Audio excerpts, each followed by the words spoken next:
Ngayong hapon sa pagpapatuloy ng ating issue sa two-part episode ng issue kahapon na kung magkakaayos na kaya ang problema sa pagitan ni Ate Faith at Kuya Romeo. Nako, pag-uusapan natin mamaya kasama si Siyang Marian. Dito lang yan sa pambansang Bantagulan ng taon. Dahil ang mga problemang hindi na kailangan palakihin atin ang harapin. Face it! Face it! Ngayong hapon, makakasama pa rin natin ang mahal nating mga madlang sangsawero na dito sa studio. Unahin na, na din Unahin na din daw natin ang ating mahal na trio tagapayo. Andiyan si Atty. Lisa Aquino. Ito ang ating bagong makakasama, si Atty. Lina Paraas. Andyan din si Dr. Faith Alcantara. At andyan din si Dr. Hazel Santos. At andyan din si Father Larry Perez. At andyan din si Father Joseph Castro. At andyan din ang ating mga referee o taga-awat na sina G1 at G2, pati na rin sina B1 at B2. Para kumpletuhin ang ating palabas, andito na ang ating paboritong Tiyang ng Bayan, Tiyang Marian Rivera Dantes. Maraming salamat, Bubay! Kahapon sa ating two-part episode, ang problema ni Ate Faith sa kanyang asawa, masolusyonan na kaya? Nako, nga ang issue ng pag-uusapan naman natin, ang mga saksi sa pananakit ni Kuya Romeo sa kanyang mga anak. Pag-uusapan natin dito sa pagpapatuloy ng ang mga problemang hindi na kailangan palakihin, atin ang harapin. Face it, face off! Kahapon sa Face It, Face Off, kapal na mukha mo, sinasaktan mo ako, pati yung mga anak natin, sinasaktan mo din. Ako nga, hindi ko kaya saktan yung mga anak natin eh. Ikaw, kaya mo saktan, hindi po yung totoo. Hindi ko naman po madalas sinasaktan yung mga anak ko. Siya ang nakasaksi, siya ang isang kapitbahay na nakasaksi sa pananakit ni Kuya Romeo sa kanyang panganay na anak dahil binuhusan daw ng kanal at hinapol ng itak. Naku. Ano kaya ang dahilan? Magpaliwanag ka, Chris, pasok! Face it, face off! Face it, face off! Okay, Kuya Chris, diretsahang tanong. Ano po yung nakita ninyo? Bakit sinasaktan ni Kuya Romeo yung yung anak niya? Kasi po, ganito po yan. Ako po, mamamalengke po sana ako. Inaayos ko po yung motor ko. Nakita ko po, iyak mo po ng iyak, iyak po si Lawrence, yung bunsong, yung panganay po niyang anak. Tapos nakita ko po, binuhusan po ng kanal ni Mang Romeo, yung kanyang anak. Tapos po nakita ko po, pinanghapon ng itak. Hindi ko po alam bakit yung gagawin sa kanyang anak. Mismo nakita ko sa dalawa kong mga mata, Kuya Romeo. Huwag mo na i-deny, nakita ko sa dalawa kong mga mata yung ginawa mo sa anak mo, sarili mo anak, nagagawa mo na ganon. Ha? Yung mga anak ko nga hindi ko nasasaktan eh. Paano pa kayo mga anak mo pa kaya, ha? Kapal na mukha mo. Lalaki ka pa naman tao. Papanakit ka sa mga anak mo, pati sa mga asawa mo, ha? Sana maisip mo yung kapakahan na ginawa mo. Mali ang ginagawa mo eh. Hindi mo na inisip yung kapakapanan ng mga anak mo. Hindi mo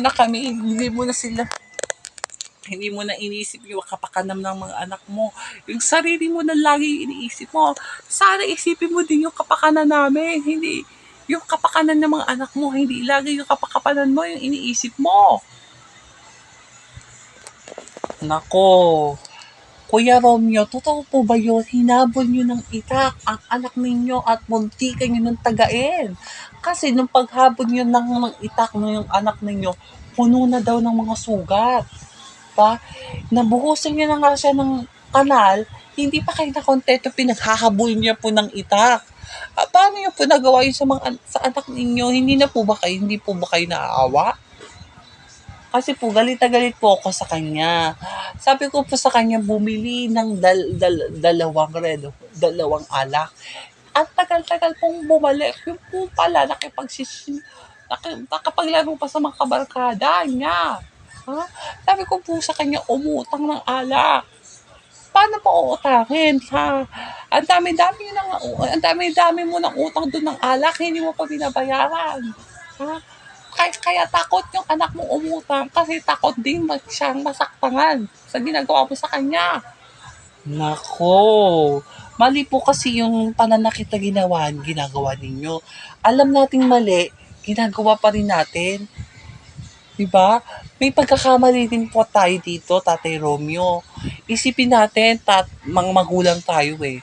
Tayo mga magulang dapat ang gumagawa ng gabay sa mga anak natin. Kasi may mga kasalanan po tayo eh. Pare-pareho tayo may mga kasalanan.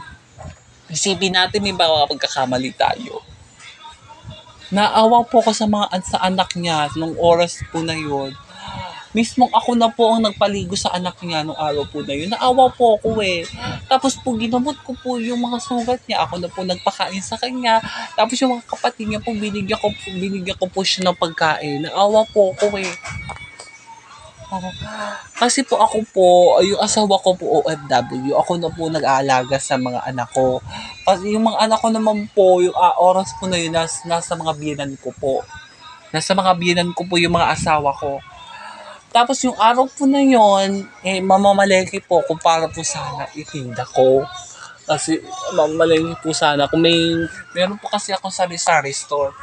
Pinakain ko po yung mga anak niya kapos sa awa po ko. Gutom na daw po yung mga anak niya. Naaawa po ako eh. Hindi niya po binapakain yung mga anak niya, ginugutom niya pa po. Wala po siyang awa sa mga anak niya. Naku, wala po talaga. Naku. Siya naman ang nakakita mismo naman ng pagsako. Isinako daw ang bunsong anak ni Ate Faith at ilagyan ng mga langgam. Naku, Tate Romeo, masama yan. Ate Carol, Evangelista, pasok! Face it, face up! Face it, face up! Carol Derecha tanong, ikaw naman ang nakakita ng paglagay ng sako na may langgam sa bunsong anak naman. Hindi ko po alam eh. Kasi po, nagagalit po yung araw na po na yun. Nagalit po yung si Kuya Romeo. Kasi po, wala pa daw pong sinaing. Paano po magkakabilang sinaing? Wala naman pong binibiling. Wala naman pong pera pambili. Oo. Ano po isasaing niya, di ba? Siya po mismong tatay. Siya po dapat ang gumawa nun. Hindi po yung mga anak niya. Wala po alam yung mga anak niya. Bata pa yung mga anak niya eh. Nakita mo, opo, awang-awa po ako nung sinako po at may langgam pa po yung sako.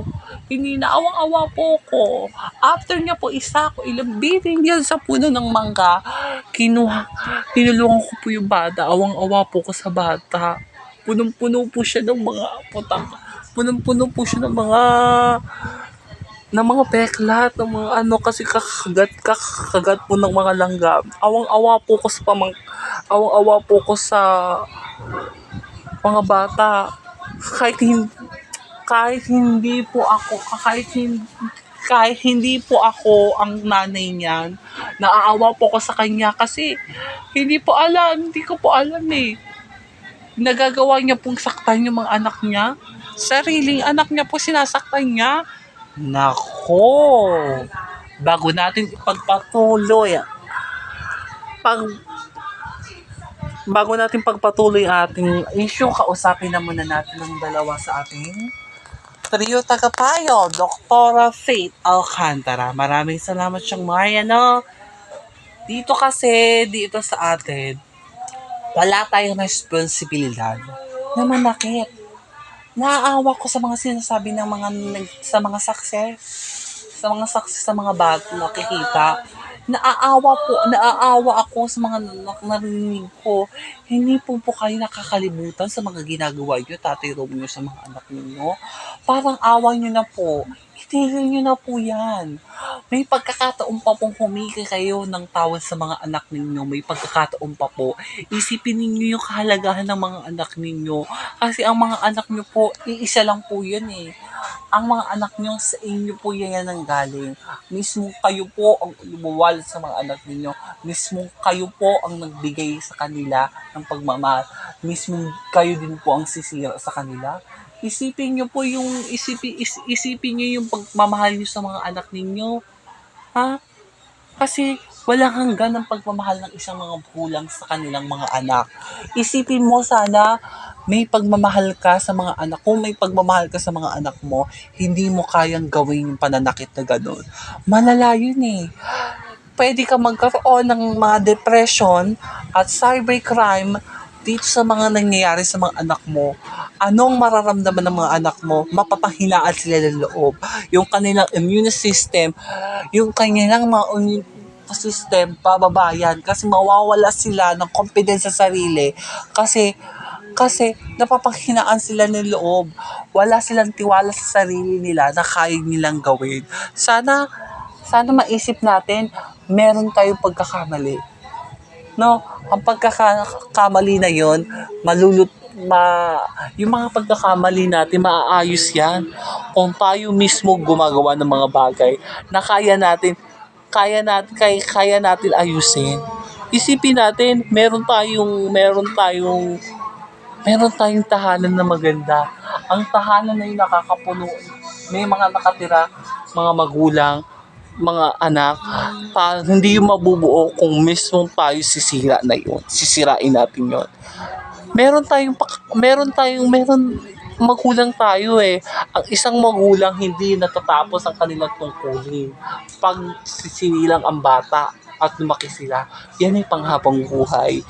Parati ko yan sinasabi dito sa Face It, Face Off.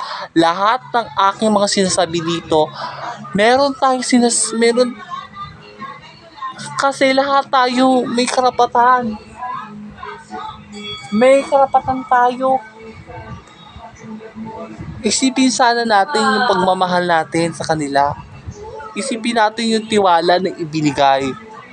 Na kahit kailan hindi lahat ng bagay sumasang-ayon sa atin. Isipin sana natin yung may pagkakamali din tayo. Yung pagkakamali yung kaya mawala kapag nakukonsensya tayo sa ginawa natin. Yun lamang po at maraming salamat, Dr. Faith Alcantara. Kayo naman po, Dr. Hazel Santos. Sa akin naman, no, maraming programang nagsusuklop sa mga ganyang mga tao. Kasi, yung utak natin, hindi na yung tuwid. O, hindi na po kayo nakakapag-isip ng tama eh. Mali na yung ginagawa ninyo, mismo anak ninyo, sinasaktan ninyo. Hindi nyo po iniisip yung kapakanan ng mga anak ninyo. Anong klase kayong magulang? Anak natin yan eh. Sa kanya ka nang galing. Bakit po sinasaktan yung sarili mong anak? Inisip mo sana, hindi ka na lang gumawa ng bata kung sasaktan mo lang din. Kasi lahat naman tayo kaya magpatawad. Kung kaya natin magpatawad, sana maisip natin yung ginagawa nating kamalian. Kaya natin yan ituwid. Kung mismo tayo, kaya natin gumawa ng tama at mabuti sa kapwa-tao natin. Lahat tayo, meron na tayong makakagawa ng tama. Lahat tayo gagawa ng ikakabuti sa sarili natin. Meron tayong magagawang tama. Kung isipin natin sa sarili natin, Tatay Romeo, mali yung ginagawa natin. Isipin po natin yun. Sana maisip natin yung pagkakabali natin. Yun lamang po at maraming salamat. Maraming salamat, Doktora Hazel Santos. Okay, bago tayo magpatuloy sa ating issue, kausapin naman natin si Bubay para sa boto ng ating mga madlang sawsawera. Boto Bubay na go, Bubay! Maraming salamat siyang mayan! Mga madlang sawsawera na kaninong inyong mga boto, itaas sa mga placard, puti ba o pula, boto Bubay na go! Puti, puti, puti! Puti, puti, puti! Puti, puti, puti! Puti, puti, puti! Mismong ang mga madlang sawsawera natin nagsasabing mali ang ginagawa ni Kuya Romeo sa kanyang mga anak. Sana maisip daw ni Tatay Romeo na anak natin yon. Sana hindi natin sinasaktan. Yan ang ating boto Bubay. Back to you, Chow Maya. Okay, siya naman ang nanay ni Ate Faith na awang-awa sa kanyang mga apo sa tuwing ginagawa ang pananakit ni Romeo sa kanyang mga apo. Tawagin na natin si Ate Laila Paras. Pasok! Face it! Face up! Face it! Face up! Nanay Laila, diretsang tanong, ano po yung naiisip ninyo tuwing nakikita niyo po yung mga apo ninyo na sinasaktan ni Kuya Romeo? Nasasaktan po ko eh. Anak mo yon, Romeo, nagagawa mong saktan yung mga anak mo? Awang-awa ako, ha? Nagawa mong habulin na itake mo sa panganay mong anak? Nagawa mong isakos na may langgam ang mga anak mo, ha? Nagawa mo yung iba pong mga anak, bugbugin mo ng bugbugin, na parang punching bag. Nagawa mo yung sarili mong anak? Okay. Okay, ngayon, kausapin naman na natin ang dalawa ulit sa ating trio tagapayo. Okay? Father Larry Perez. Okay. Para sa akin, may kasalanan tayo eh. May kasalanan tayo, lahat tayo, sarili natin. Sana isipin natin kung ano yung ginagawa natin. Kung ano yung ginagawa natin, kung ano yung ginagawa natin mali, sana maisip natin may mali din tayong ginagawa. No? Kasi yung point natin dito, pag meron tayong kasi meron tayong mga point dito sa sarili natin, nakakagawa tayo ng mali. Yung may ginagawa nating mali, kaya yan itama kung kaya nating magbago. Yun lamang po at maraming salamat. Maraming salamat, Father Larry Perez. Kaya naman po, Father Joseph Castro. Sa akin naman, pwede naman natin ituwid yung mga problema natin. Isipin natin, kailangan natin isipin na mali yung ginagawa natin, Tatay Romeo. Anak natin yan eh. Hindi natin kaya saktan ng mga anak natin. Sabi ng Diyos, ang pagmamahal ng isang anak sa kanilang mga magulang, walang kapantay. Kasi lahat ng sakripisyo na ibinibigay ng mga magulang sa mga anak, walang kapantay din. Sana maisip natin ng mga pagkakamali natin. Isipin natin kung ano yung dapat natin ibigay sa mga anak natin na respeto. Yun lamang po at maraming salamat. Okay.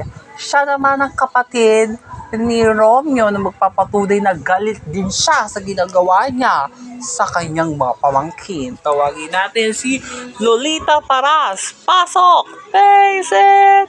Face up! Face it! Face up! Lolita, diretsang tanong. Ano yung naramdaman mo sa ginagawa ng kapatid mo sa mga anak mo? Sa mga pamangkin mo? Nasasaktan po ako. Bakit niya ginagawa yun sa pamangkin ko? Hindi ko po alam bakit niya po yung ginagawa sa mga pamangkin. Awang-awa din po ako sa pamangkin ko. Kasi hindi ko po alam kung ano po yung nagawa niya sa mga pamangkin ko. Bakit niya po yung ginawa? Naku. Kausapin na natin ang dalawa sa ating trio tagapayo na hindi pa nakakapagsalita. Attorney Lina. Paras. Maraming salamat, Chang Marian. First time ko magsalita dito, no?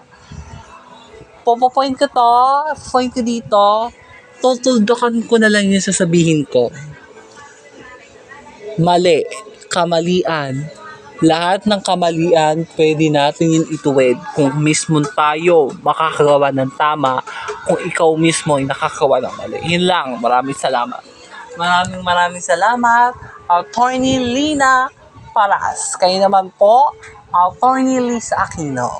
Okay, sa akin naman, meron tayong power of speak. Mismo ang mga bata, pilitin natin makipagsalita kung ano yung nararamdaman nila. Yun lamang po at maraming salamat. Maraming salamat, Attorney Lisa Aquino. Okay, ngayon, kausapin natin si Ate Faith. Ano po ang masasabi ninyo? Sa akin, ano po ang magiging decision ninyo? Ang mga magiging decision ko po, ang mga decision ko po, hindi ko na po siya babalikan. Yun na po yung decision. Maraming salamat sa inyong mga tiwala. Ang mga problema hindi na kailangang palakihin, ating harapin. Face it! Face up!